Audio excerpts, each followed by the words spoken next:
Olá pessoal, a biografia de homens e mulheres que marcaram a história do Rio Grande do Norte você confere aqui no programa Personalidades. E hoje a pauta é Vilma Maria de Faria.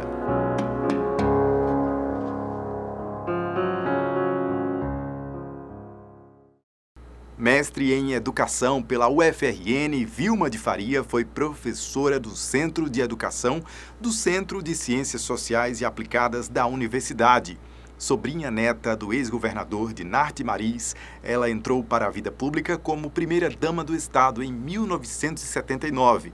Depois, ocupou de forma pioneira cargos eletivos no Rio Grande do Norte. Foi a primeira deputada federal constituinte, primeira prefeita de Natal e primeira governadora do estado. Filme é a vitória da gente, vendo o sonho renascer. Filme é a vitória da gente, vendo o sonho renascer. Coragem, competência, liderança, simplicidade e muito trabalho. Esses são alguns dos adjetivos que podem ser usados na vida da ex-prefeita de Natal e governadora do Rio Grande do Norte, Vilma de Faria. Primeira filha do casal Morton Maris de Faria e Francisca Sale Paraguaio de Faria, ela nasceu em Mossoró, em 17 de fevereiro de 1945.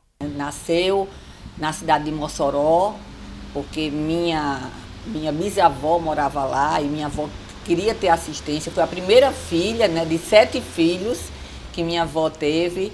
E depois, em seguida, foi para Caicó, onde residia meu avô e minha avó. Passou toda a infância em Caicó, uma parte da adolescência também, por isso o carinho tão grande pela região do Seridó, especialmente pela cidade de Caicó. Até os 13 anos, Vilma residiu em Caicó. Desde cedo era responsável e muito dedicada aos estudos no Colégio Santa Terezinha. Mamãe sempre me contava que, por ser a mais velha, ela tinha uma responsabilidade muito grande em relação aos irmãos. E vovó confiava muito em mamãe, né? Mamãe era aquela pessoa já de pequena, já bastante responsável, centrada. Então ela tomava conta dos irmãos, levava os irmãos para o cinema, né? Então para a escola também, né? Enfim, era uma aluna também muito dedicada, sempre foi muito estudiosa, sempre gostou de estudar, sempre incentivou a gente a estudar e teve uma infância feliz na cidade de Caicó, brincando, fez muitas amizades. Até hoje a gente se encontra com amigas de mamãe, da época da infância dela, da adolescência dela, lá na cidade de Caicó. Com a mudança de emprego do pai, aos 14 anos, Vilma passou a morar em Natal. Na capital potiguara, estudou no Colégio Ateneu. Ainda aos 17 anos, casou-se com Lavoisier Maia e teve 4 filhos. O vovô era dentista, depois estudou, se formou em direito, não é? E foi conselheiro do Tribunal de Contas aqui do estado. Então, por isso teve que vir morar aqui em Natal e mamãe foi estudar no Ateneu. Ateneu é uma escola, acho que é a escola mais antiga daqui do Rio Grande do Norte, né? Até eu tive a oportunidade de ver o boletim de mamãe, de ir lá no Ateneu, de conhecer toda a história dela através do histórico escolar dela, né? E ela se dedicou muito aos estudos, mas não pôde concluir o ensino médio, né? Porque aos 17 anos casou com meu pai. Então, depois que casou com meu pai, ela virou uma mãezona, né? Dona de casa, teve 4 filhos. Mamãe, com 25 anos, já tinha 4 filhos. Mas aí, como sempre foi estudiosa, disse, não, eu tenho que voltar a estudar. Falou com meu pai, né, e disse, não, eu vou voltar a estudar, eu quero terminar o ensino médio, quero fazer vestibular, quero fazer universidade. E acordava 4 horas da manhã, porque minha irmã caçula só tinha 1 ano de idade, e ela ficava no banheiro das 4 da manhã até as 6 horas, estudando para fazer o supletivo e para fazer vestibular. E foi aprovada em 2º lugar no vestibular de letras. Vilma de Faria iniciou a vida pública em 1979, quando se tornou primeira-dama do estado.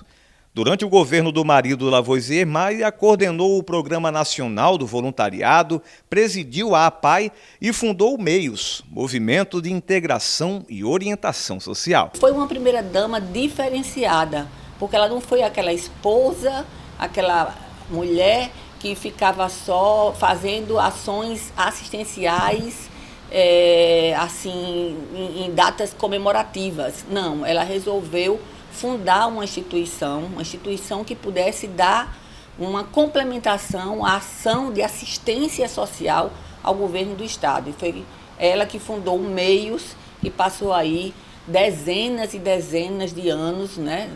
Muitas dezenas, muitos anos, prestando um grande serviço à população na área de assistência social, na área da geração de emprego, de trabalho, de renda para as famílias do Rio Grande do Norte. Então, foi uma primeira-dama já diferenciada, principalmente naquele tempo.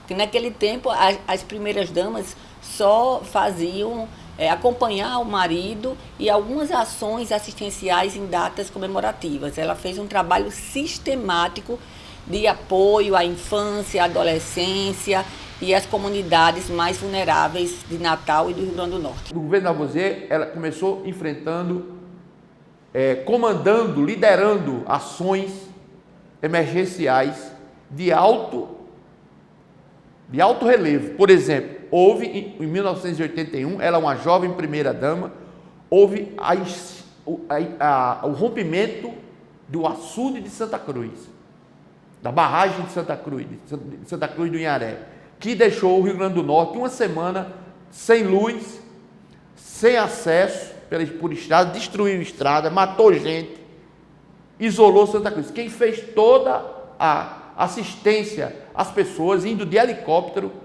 com o comandante Graco e com o comandante Márcio, filho de Graco, foi Vilma Maria de Faria, ela que descia nos locais para atender, para determinar as soluções.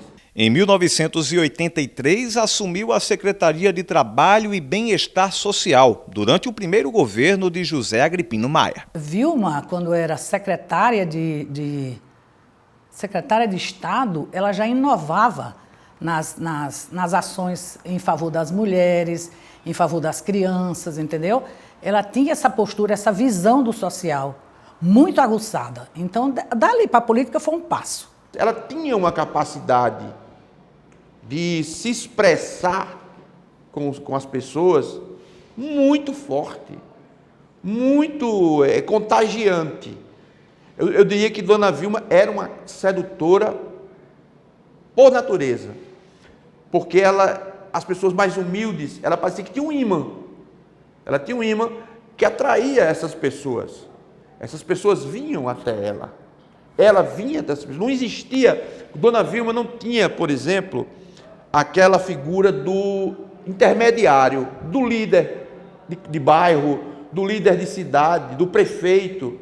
Não, as pessoas e Vilma tinham um contato direto, se identificavam nela, porque ela foi uma mulher que enfrentou barreiras, ela foi primeira-dama, então todo mundo queria que a carreira dela acabasse ali, porque muitos interesses eram contrariados, e ela rompeu isso aí, ela deu uma guinada de 360 graus na vida dela. Em 1985, disputou a Prefeitura de Natal contra Garibaldi Alves Filho.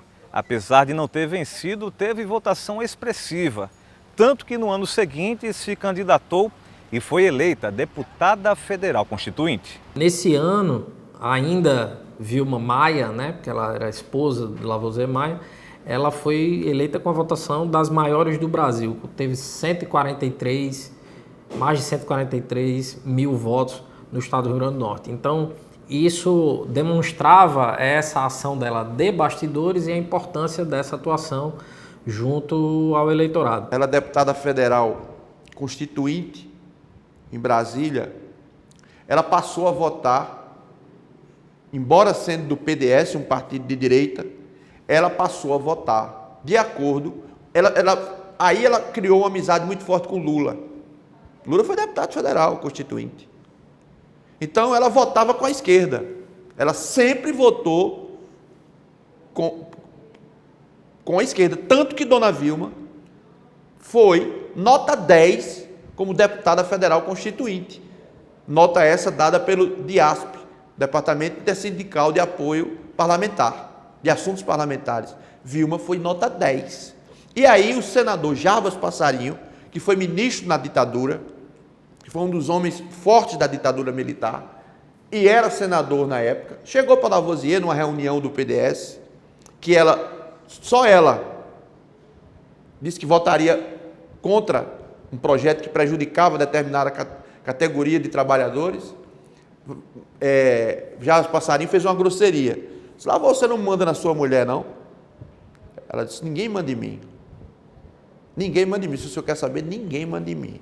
Eu não tenho medo de ninguém. E era uma característica dela, não temer ninguém. A passagem de Vilma na Constituinte foi muito importante. Foi a única deputada federal do Rio Grande do Norte que esteve na Constituinte. Numa bancada muito pequena de mulheres, 26 mulheres de 513 parlamentares. Imagina aí. Era uma bancada muito, muito, muito pequena, muito tímida, mas que fazia muito barulho.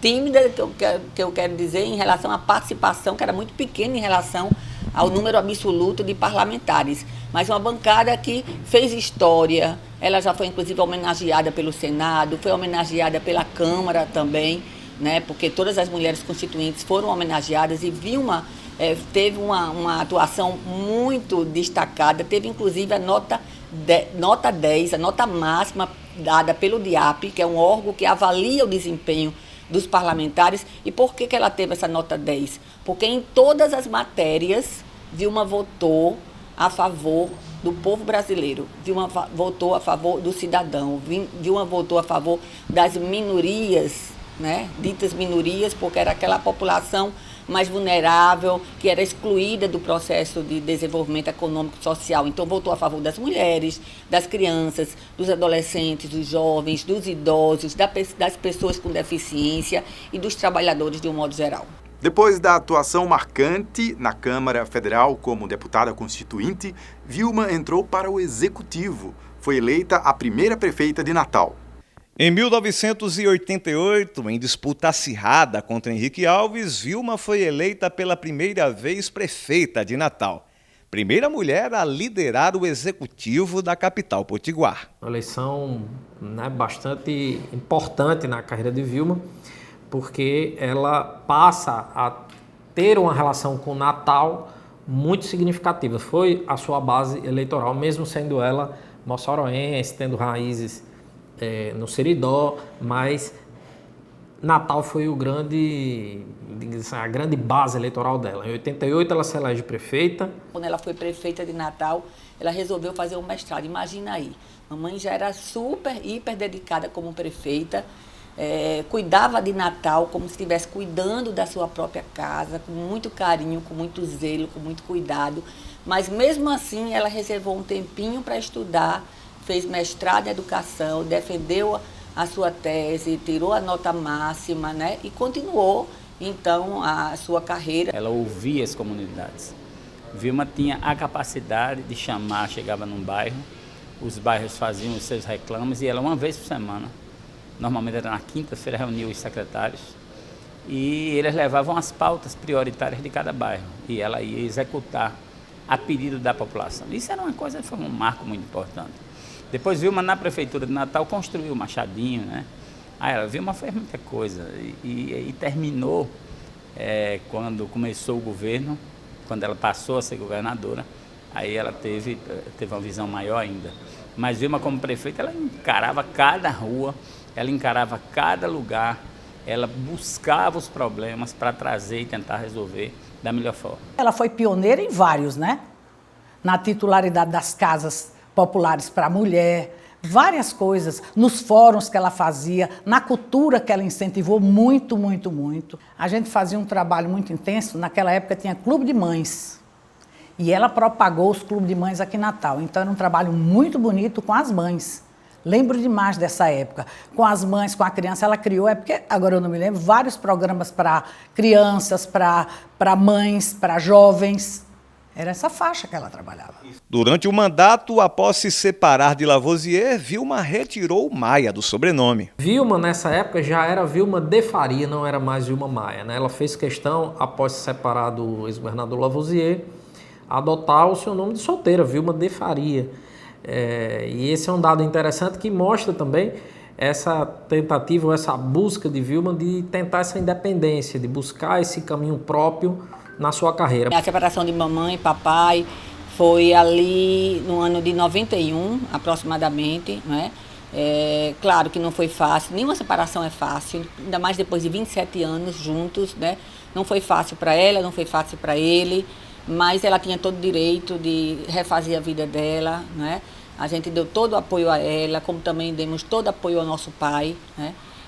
Estávamos os 4 ali unidos, tanto com ela como com ele, mas não foi fácil, até porque a gente vivia numa sociedade naquela época ainda muito, muito machista. Olha, se hoje a sociedade ainda é machista, imagine naquela época, né? Mas ela ergueu a cabeça, não é? Muito decidida, muito determinada, muito firme, seguiu em frente.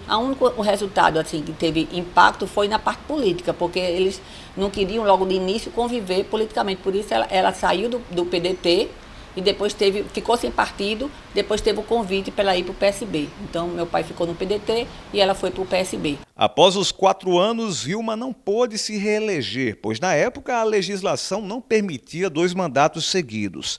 A aceitação popular dela era tanta que a guerreira apoiou e conseguiu eleger como sucessor Aldo Tinoco. A separação não interferiu no prestígio que Vilma já tinha. Nessa época ela já tinha uma base eleitoral própria, ela já passa a exercer uma liderança muito significativa, tanto que vem a eleição de 92 e o seu candidato, um então desconhecido, secretário na época, Aldo Tinoco, é eleito, vencendo Henrique Alves, que era um deputado atuante, bastante forte na política do Estado. Em 94, Vilma estava sem mandato, Aldo era prefeito de Natal e ela tenta pela primeira vez trilhar um caminho de independência total.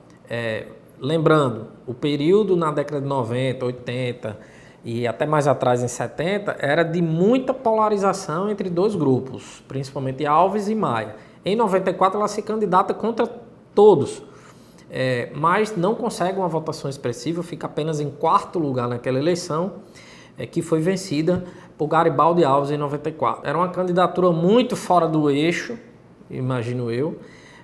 Embora ela nutrisse uma popularidade muito grande em Natal, ela ainda não tinha uma penetração tão forte no interior do estado.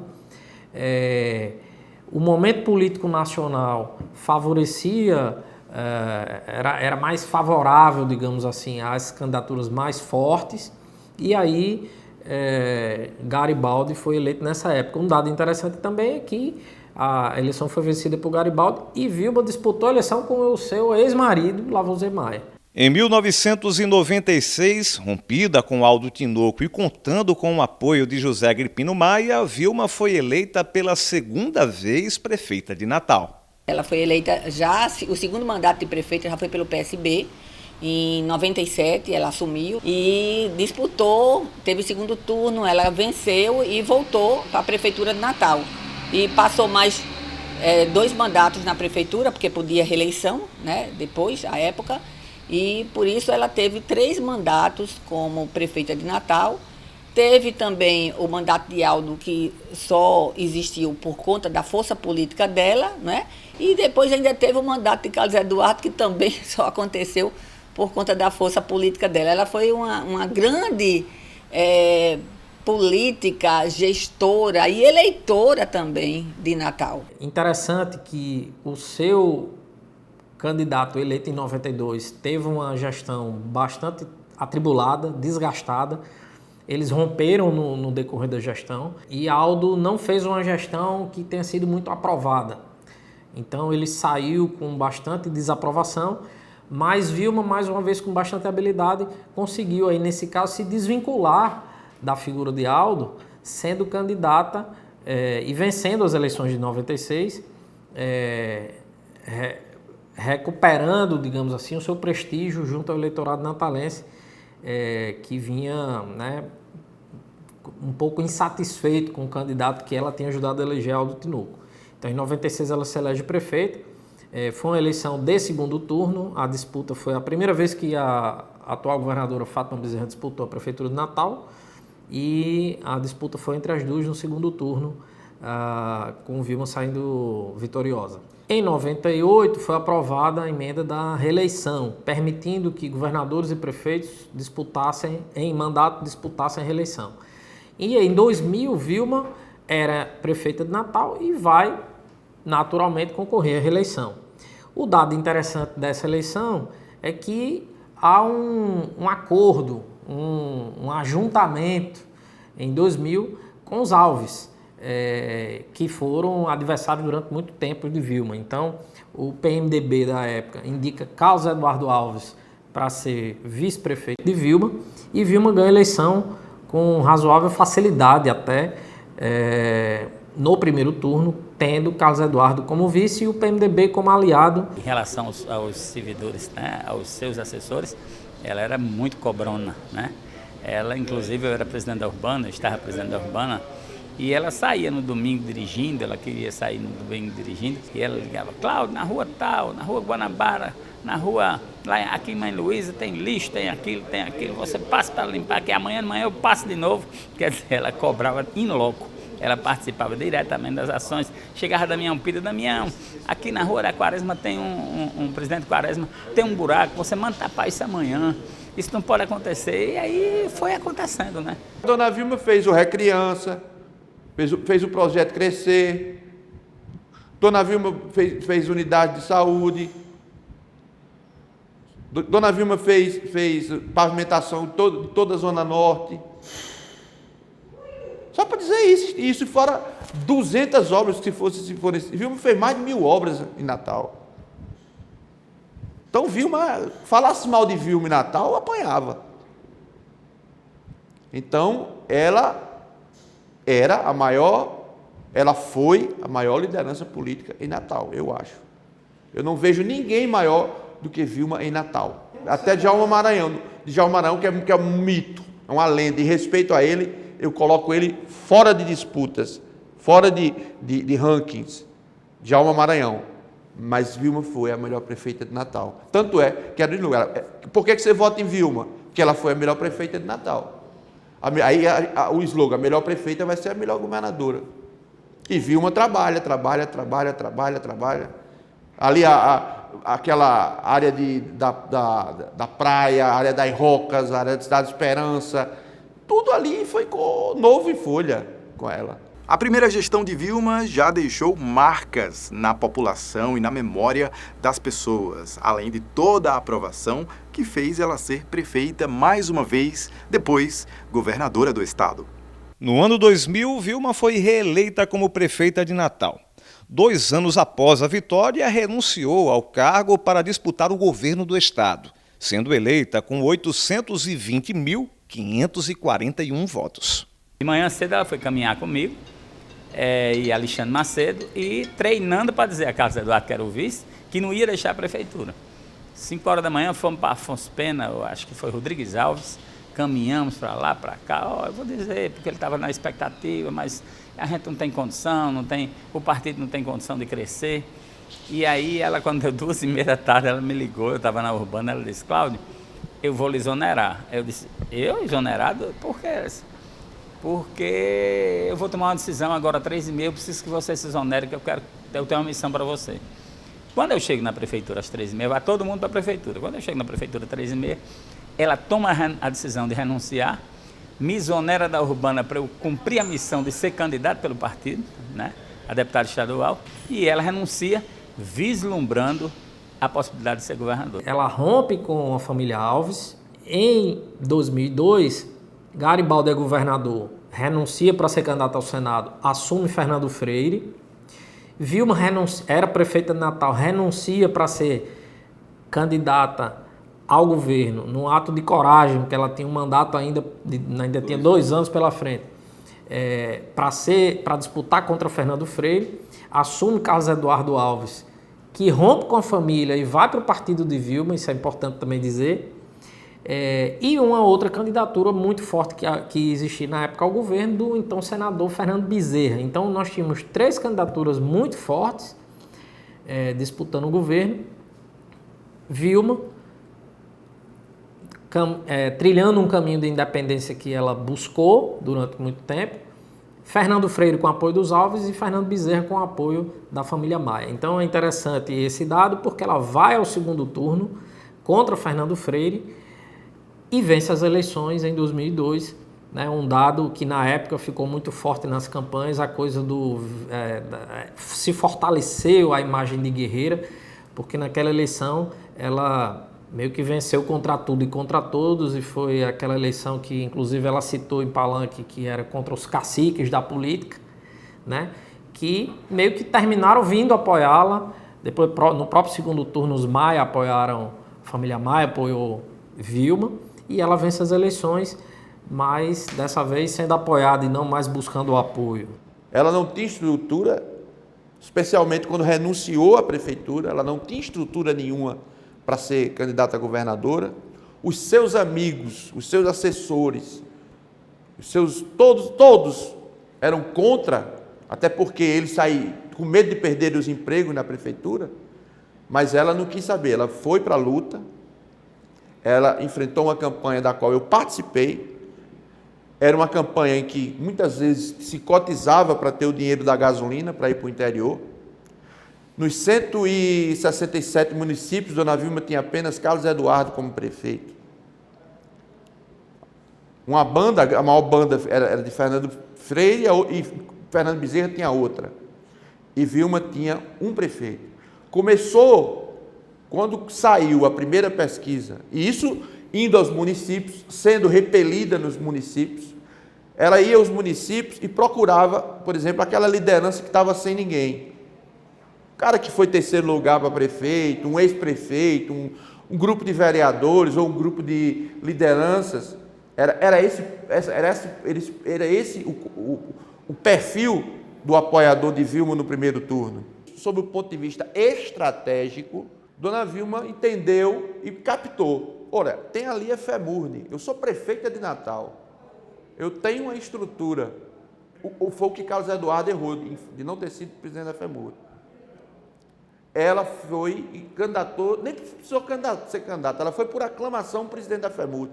Então ela tinha uma razão, um motivo plausível, um motivo lógico para percorrer o interior. Nas pesquisas, foi a primeira dificuldade que ela enfrentou. Nas pesquisas feitas pela Federação das Indústrias, pela Fierne, contratadas pela Fierne, não constava o nome dela para candidata a governadora. Ela requereu que fosse colocado o nome dela como candidato, porque as pesquisas já davam Vilma passando de Fernando Freire e encostando em Fernando Bezerra, que era o líder na época. A ex-assessora particular de Vilma, Thelma Cerveiro, ressaltou a coragem da guerreira, principalmente nas viagens a trabalho. Às vezes, até avião de 4 lugares, quando não tinha jeito de chegar em Pau dos Ferros, Currais Novos, quando ela tinha pressa, o avião do Estado, que era muito pequeno, aquele grandão a gente tinha medo também, porque balançava muito, mas ela não tinha medo de absolutamente nada, nem de enfrentar grevista, nada. Certa vez nós estávamos em Caicó, fomos para a festa de Santana, e a segurança avisou que tinha um movimento de professores do lado esquerdo da calçada e que ela fosse pelo lado direito para evitar confusão. Ela disse, não, eu vou pela esquerda, eu vou encontrá-los. Foi lá, conversou com eles numa boa, foi aplaudida, depois foi para a pracinha. Então ela era desse tipo, ela não deixava que as coisas acontecessem. Ela ia antes, ela enfrentava com uma coragem impressionante. Ela foi visitar uma escola que estava sendo construída lá em Parnamirim, eu não lembro assim, data nem nada, não lembro. E aí tinha um movimento, os policiais civis estavam reivindicando alguma coisa que eles deviam ter direito, evidentemente. E aí estavam com apito, e ela, quando foi entrar, o barulho era muito grande. Aí ela pediu um microfone, que não era ali o local, mas foram buscar o microfone e ela disse, olha, vocês esperem aqui, sem apito, que eu vou visitar e na volta eu converso. E foi dito e feito. Voltou, conversou com eles numa boa, ficou tudo ótimo. Então, ela era esse tipo de pessoa, ela não se escondia de grevista, ela não se escondia de nada. Ela enfrentava qualquer problema. Em 2006, Vilma foi reeleita governadora do estado, em disputa histórica contra Garibaldi Alves Filho. Era um jingle emocional demais. A letra, as imagens, a edição, era uma coisa perfeita e que se tornou inédita a cada dia. Você ficava esperando o jingle. E o lema do Vilma Trabalha ganhou o estado inteiro. O Vilma Trabalha. Vilma trabalha, trabalha, trabalha. Parecia que teve um cara que chegou e disse o seguinte: essa música, que era o jingle, até o meu liquidificador canta lá em casa, porque era direto. O dia para a Dona Vilma tinha 72 horas. Então iríamos enfrentar o imbatível, iríamos enfrentar o imponderável, iríamos enfrentar um homem imaculado, que era Garibaldi Filho. E nós usamos, Alexandre usou, nós, eu digo, a comunicação. Alexandre teve a sacada de usar a venda da Cosern, a privatização da Cosern, que foi feita por Garibaldi e foi amplamente questionada na campanha, como se Garibaldi deixou de ser o candidato da oposição. Alexandre conseguiu o seguinte: Vilma era governo, Garibaldi era oposição. Ele inverteu os papéis. Vilma passou a atacar Garibaldi pela Cosern. Onde estão os 500 milhões da Cosern? Onde está? E ele não tinha, a campanha de Garibaldi não se perdeu, não mostrou. E a nossa campanha foi crescendo, crescendo. Empatamos, Vilma empata a eleição. E no final, na reta final, ela ganha de Garibaldi. No segundo turno, aí essa vantagem se elasteceu. Ela venceu a eleição por algo em torno de 5% ou 70 mil votos. Ela ganhou por 70 mil votos do senador Garibaldi Filho. Todo mundo dizia, o adversário de Vilma é imbatível, é governador de férias, é o Garibaldi Alves Filho, né? Então o senador Garibaldi Alves Filho nunca perdeu uma campanha na vida, ele não vai perder eleição para Vilma de jeito nenhum, por mais que ela esteja no poder. As pessoas diziam isso, a imprensa dizia isso, nos blogs diziam, e todo mundo dizia isso. Então, Vilma não baixou a cabeça, enfrentou. Claro que ela sempre foi uma pessoa, na hora que precisava ser humilde, ela era humilde. Na hora que precisasse bater na mesa, ela batia na mesa. Na hora que era necessário ser doce, ela era doce. Mas na hora que precisava ser forte, ser firme e ser valente, ela era também, né, guerreira. E ela enfrentou a campanha e fez a campanha da mesma forma que ela fez as demais, indo a cada município, mostrando também, eu acho que também foi muito importante, o primeiro mandato de Vilma foi um mandato também que teve resultados muito positivos. A aprovação de Vilma era lá em cima, então isso também, claro, que ajudou bastante. O contexto precisa ser considerado. Primeiro o contexto nacional.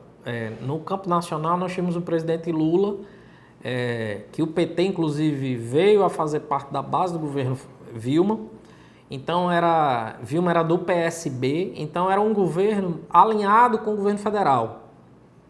E esse governo alinhado com o governo federal, que também nutria uma boa popularidade, acredito que tenha também contribuído para que Vilma chegasse no ano da eleição, embora sabendo que Garibaldi era realmente uma força significativa, mas que ela chegasse no ano da eleição também com condição de disputar.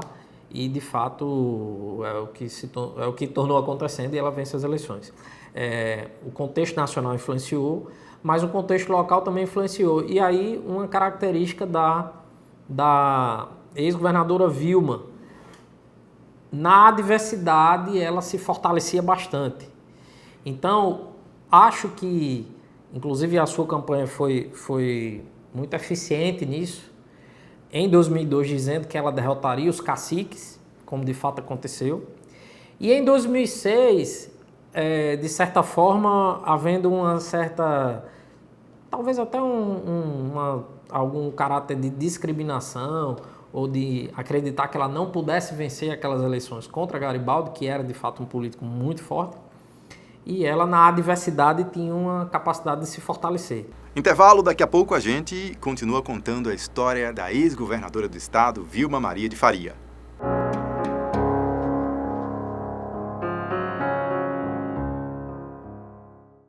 Em Natal e no Rio Grande do Norte, ONGs enfrentam dificuldade para manter inúmeros animais resgatados das ruas diariamente. É necessário que sejam criadas políticas públicas que auxiliem as ONGs nesse trabalho. O acúmulo de animais nas ruas gera doenças, sofrimento e procriação descontrolada das espécies. Convidamos a sociedade a abraçar essa causa. Uma campanha da União Pet Brasil.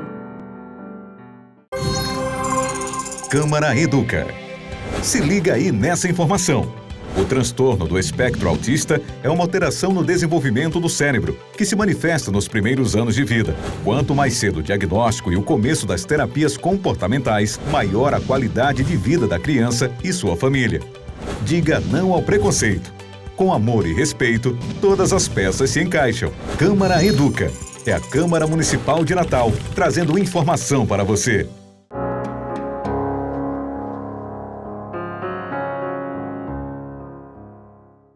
Estamos de volta com o programa Personalidades em homenagem a Vilma de Faria. E nos bastidores, como era Vilma? Quem convivia com ela conta que a governadora era muito exigente e incansável no trabalho. Uma outra característica muito forte é a atenção que ela dava a todas as pessoas. O ex-secretário de Comunicação do governo Vilma, Rubens Lemos Filho, se emocionou ao lembrar do trabalho desenvolvido pela guerreira. É fundamental se dizer, até para se fazer justiça para ela, até para que se dê a ela o mérito que ela teve, onde ela estiver. Dona Vilma não atrasou um dia o salário do servidor. O servidor do governo de Vilma recebia um calendário e nunca falhou um dia sequer no pagamento do servidor em 8 anos, em 7 anos e 3 meses. Todos recebiam em dia, todos recebiam 13º em 2 parcelas, no meio do ano e no final do ano, em dia. Então é preciso comparar. Existe um ditado que diz que é comparando que o povo entende. Então, olhem o que Vilma fez, até em respeito à memória dela, falem por ela, defendam Vilma e comparem com os governos que sucederam Vilma. O que é que aconteceu? Um dos grandes legados da gestão de Vilma de Faria foi a construção da ponte Newton Navarro. Inaugurada em 2007, a belíssima estrutura dá acesso à zona norte da cidade, por cima do rio Potengi. Eu acho que é justo, que é correto, que a ponte de todos, ela seja chamada de ponte de todos Vilma de Faria. Ali não tem ninguém não. Ali você passa, você sobe e desce aquela ponte. Você sobe e desce aquela ponte e você vê Vilma. Você vê as idas, as visitas que ela fazia, as cobranças que ela fazia à construtora, ao secretário de infraestrutura, até o dia da inauguração. Então essa ponte é ela. É a materialização dela. Ela está sepultada, o corpo dela, mas ela está viva na ponte. Então a ponte, por dever de gratidão, deveria se chamar Vilma de Faria. Todo mundo, né, os adversários, fizeram de tudo para Vilma não construir essa ponte, mas ela foi forte, ela foi firme, ela não baixou a cabeça, né, construiu alternativas e a ponte saiu. Tanto a ponte de Natal como a ponte de Macau também, da Ilha de Santana, né, de Jucurutu, de vários municípios aqui do Rio Grande do Norte. Então ela foi também uma governadora muito forte na área de infraestrutura, para atender a necessidade que existia, tanto de estradas como de pontes, né, que significaram muito. Essa ponte Newton Navarro é uma ponte não só bela pela sua arquitetura, né, mas também uma ponte que melhorou muito a condição de mobilidade urbana daqueles que moram na Zona Norte, daqueles que trabalham na Zona Norte. Na área social, eu sou suspeita em falar porque eu fui secretária no primeiro mandato dela, mas a gente fez uma revolução na área social.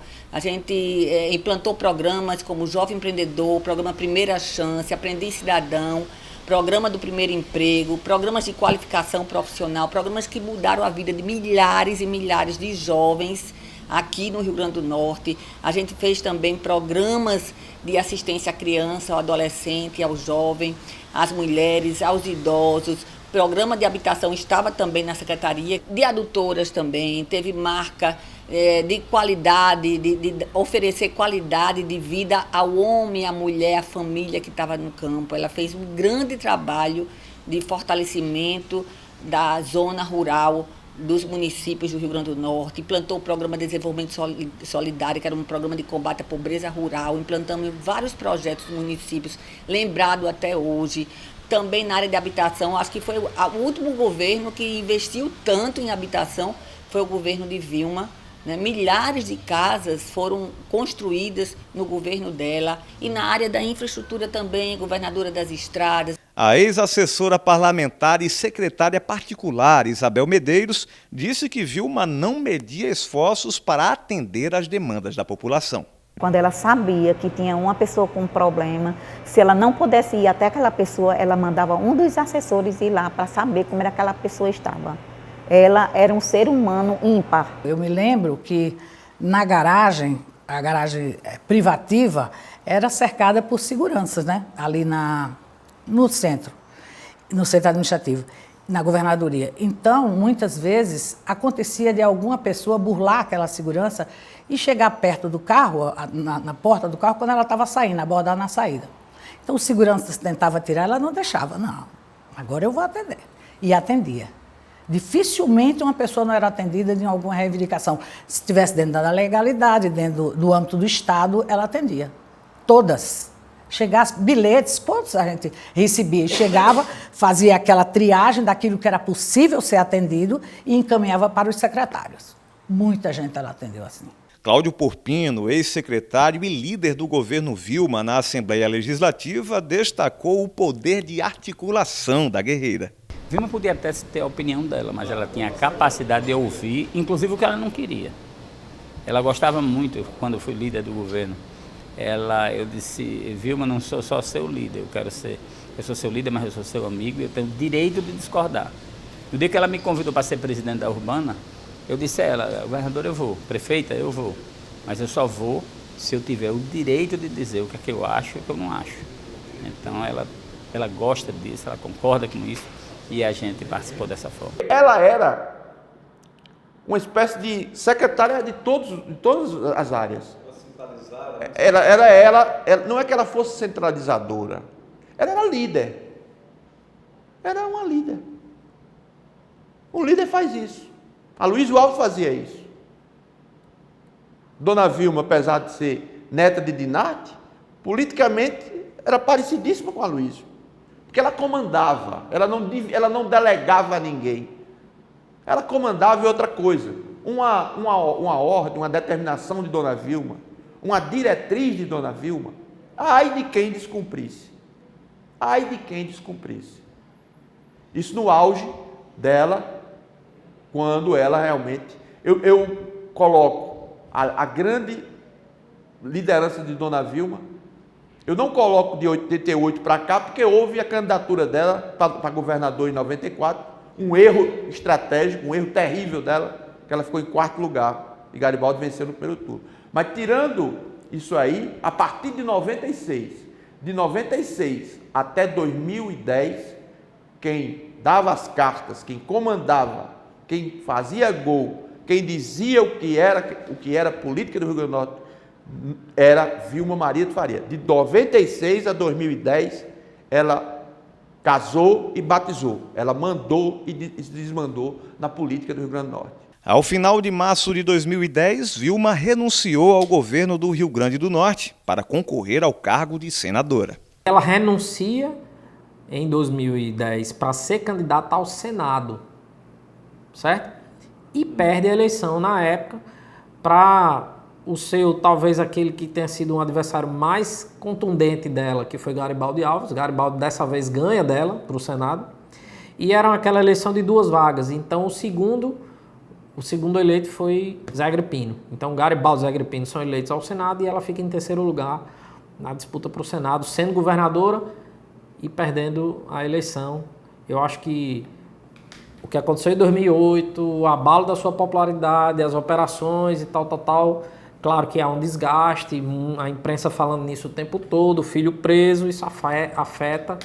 E aí eu acho que ela atinge o seu platô, digamos assim, na política e não consegue se eleger ao Senado em 2010. Em 2012, Vilma foi eleita vice-prefeita de Natal na gestão de Carlos Eduardo Alves. O último cargo público assumido pela guerreira foi aqui na Câmara Municipal de Natal, como vereadora. Ela praticamente não fez campanha, já que lutava contra um câncer. Até a campanha dela não fez campanha. Ela estava em São Paulo, foi várias vezes, ela fez algumas outras cirurgias e foi muito delicado, porque ela queria estar. Ela queria estar lá, ela queria participar, ela queria... E não tinha forças, não tinha forças. Foi muito triste mesmo. Ela definhou e, infelizmente, é uma doença terrível, né? Mas ela acreditava até a última hora que ela ia vencer, que ela ia sair dali, que ela ia sair dessa doença. É a vontade de persistir, é o desejo de não parar de lutar.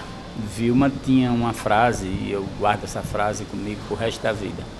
A minha vida não é uma luta, mas minha luta não é um castigo, é um destino.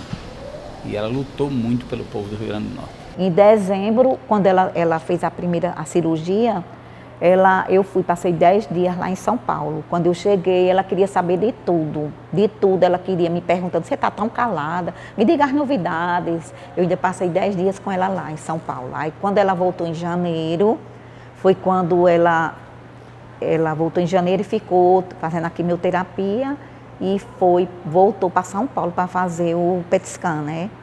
Que quando ela voltou de São Paulo, ela já vinha com o resultado que já estava com metástase, né? Aí foi quando ela encarou. A família não queria que ela fosse vereadora e foi quando ela resolveu a ser candidata. Ela se inscreveu em 5 comissões na hora da votação. E eu fiquei olhando e digo, mulher, pelo amor de Deus, você não tem condições de ficar em 5 sessões. O negócio dela era sair de casa, era trabalhar. Ela ainda se inscreveu em 5 sessões para comissões lá na Câmara, mas não chegou a assumir. Mesmo com câncer, isso é que eu considero heroísmo da parte dela.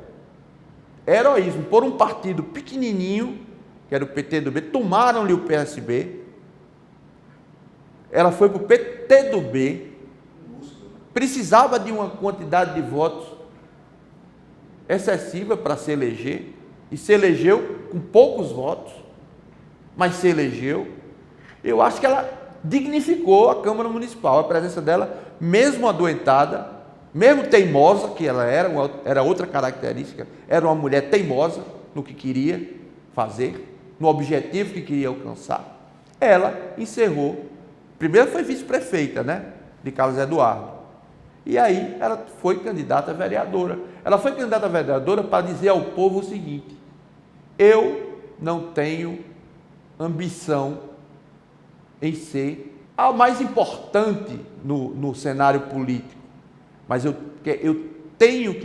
quero ter o meu espaço para servir ao povo.